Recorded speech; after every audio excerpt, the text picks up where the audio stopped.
Donc avec cette dernière vidéo, ce set de vidéos qui s'appelle Pandas valeurs manquantes, il fera 17 vidéos, donc c'est beaucoup, c'est le plus gros set que j'ai fait. J'aurais pas dû faire un set aussi grand, mais c'est parce que les valeurs manquantes, c'est vraiment un sujet important quand vous devez faire de la préparation de dataset. En gros, il y a deux gros en général soucis, enfin il y en a plus que ça, mais les deux gros que vous allez souvent rencontrer, c'est les valeurs manquantes et les doublons.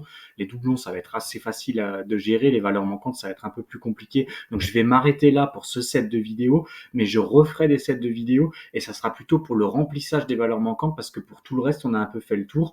Ce que je voulais dire par là, c'est que vous ayez un objet pandas de type data frame, donc en deux dimensions, ou série en une dimension, et en gros, vous avez deux méthodes pour visualiser les valeurs manquantes et les valeurs non manquantes. On va dire que je vais l'appeler objet, hein, parce que ça peut être soit un data frame, dans ce cas-là je l'aurais appelé DF, soit une série. Moi j'ai l'habitude de l'appeler série, mais pour vous montrer que c'est sur les deux types d'objets principaux de Pandas, je vais l'appeler objet. Donc ça peut être soit une série, soit un data frame. Et ensuite je peux lui appeler la méthode isNA.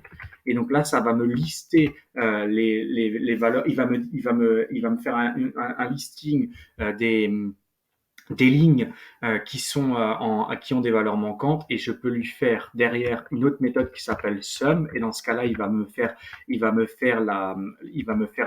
donner le nombre total de valeurs manquantes, que ce soit pour une série ou un data frame. Si je veux la proportion, et souvent moi je vous conseille de faire les deux, une ligne avec sum pour avoir le nombre, mais aussi la proportion, c'est important, et donc vous pouvez le faire en mettant mine derrière, et ça va vous donner la proportion, parce que en gros, la valeur de valeur manquante n'a pas tellement d'intérêt si on la compare pas avec la valeur totale du nombre de lignes de votre dataset. Si vous avez trois valeurs manquantes sur 10 lignes, ça fait 30%. Si vous avez trois valeurs manquantes sur 10 millions de lignes, ça fait peanuts. Donc c'est surtout, il faut faire les deux pour moi. Il faut lancer le sum, il faut lancer le min.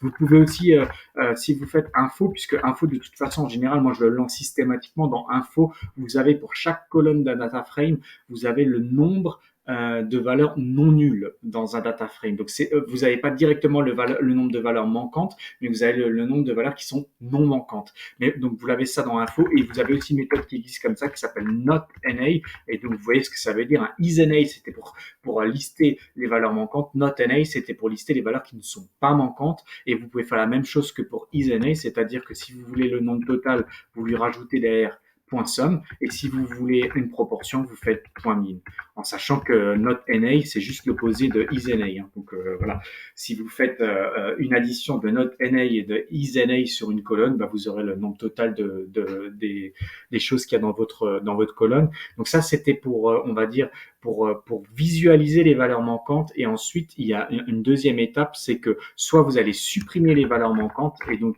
il y a une méthode pour ça qui s'appelle dropNA, avec plusieurs paramétrages dedans. Donc je reviendrai sur cette méthode, il n'y a pas de souci, mais pas maintenant. Donc ça, c'est la méthode drop. En anglais, ça veut dire suppression. DropNA, suppression de valeurs manquantes. Donc ça, c'est la première. Et sinon, vous avez une deuxième chose à faire. En fait, en gros, c'est ce que je vais expliquer dans une autre vidéo. Vous avez trois choses à faire quand vous avez des valeurs manquantes. Un, vous n'y touchez pas parce que ces valeurs manquantes ne vous gênent pas, et ça va arriver souvent. Deux, vous avez besoin de les supprimer, alors vous appliquez cette méthode que je viens de vous montrer, dropNA. Et troisième, vous pouvez considérer que vous allez remplacer les valeurs manquantes. Il y a plusieurs manières de faire, et il y a une méthode qui existe pour ça, elle s'appelle fillNA.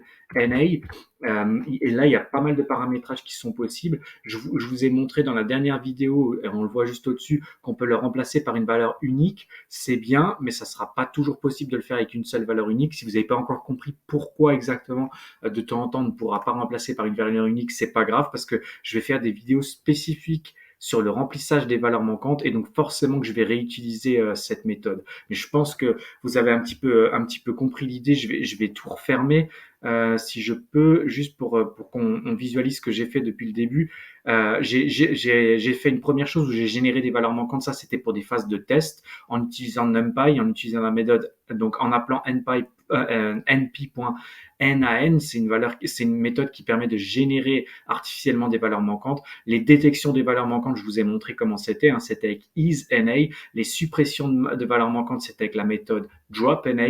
Et la remplissage des valeurs manquantes, il y a plusieurs méthodes, mais il y a une méthode qui existe et qui s'appelle fillNA. Et donc pour la partie remplissage des valeurs manquantes et suppression des valeurs manquantes, je vais revenir énormément dessus dans d'autres sets de vidéos.